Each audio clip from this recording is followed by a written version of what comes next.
Hi. Scapula அதாவது இந்த ஷோல்டரை ஒட்டினா மாதிரி அந்த எலும்பு இருக்கு இல்லையா, அந்த எலும்பை வந்து ஸ்ட்ரென்தன் பண்ணுறதுக்கு எக்ஸசைசஸ் பார்க்கலாம். அது எப்படி நம்ம ஸ்ட்ராங் ஆக்கலாம் அப்படின்ட்டு ஒரு வேரியேஷன்ஸோட பண்ணி காமிக்கிறேன். முதுகை அப்சர்வ் பண்ணுங்க, நீங்கள் அந்த அந்த மூமெண்ட் பாருங்க.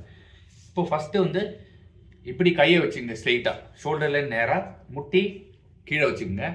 இப்போ கீழே போயிட்டு இப்படி மேலே இந்த பின்னாடி இருக்கிற இந்த சில்லு எலும்பு இருக்கு இல்லையா, அது உள்ள போயிட்டு ரெண்டும் வந்து சேர்ற மாதிரி. இது ஃபர்ஸ்ட் எக்ஸசைஸ். இதுலேயே வந்து ஒரு கை மேலே தூக்கிடுங்க, பின்னாடி வச்சிடுங்க. இப்போ அதே பண்ணுங்க, திரும்ப கீழே போயிட்டு மேலே. ரெண்டு தடவை பண்ணியிருக்கேன், நீங்கள் 10 டைம்ஸ் பண்ணுங்க. இப்போ இந்த கையை கீழே வச்சிருங்க. கை வந்து நேராக இருக்கணுங்க, இப்படி வச்சிடாதீங்க, நேராக இருக்கணும். இப்போ நீங்கள் அந்த கீழே மூவ்மெண்ட் பண்ணி மேலே, கீழே மூவ்மெண்ட் பண்ணி மேலே. இப்போ இதையே காலை ஸ்ட்ரைட்டாக மேலே தூக்கிடுங்க, முட்டியை. இப்போ அதையே பண்ணுங்க மறுபடியும். பின்னாடி அந்த எலும்பு அப்படி போயிட்டு வரணும். 2 டைம்ஸ் பண்ணிருங்க. நெக்ஸ்ட் கையை இப்படி மடிச்சுங்க.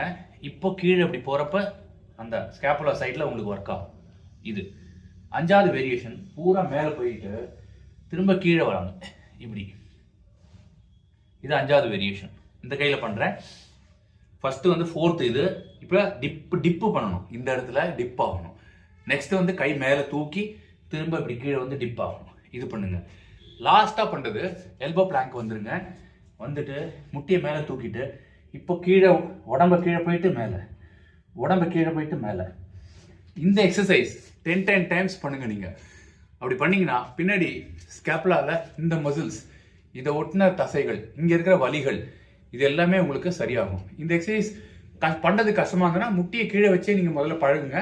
முட்டியை எடுத்துட்டு பண்றதை பண்ண வேண்டாம். ட்ரை திஸ் 10 டைம்ஸ் 3 sets பண்ணுங்க. டோட்டல் 30 கவுண்ட்ஸ் வரும். Thank you so much. பாய்.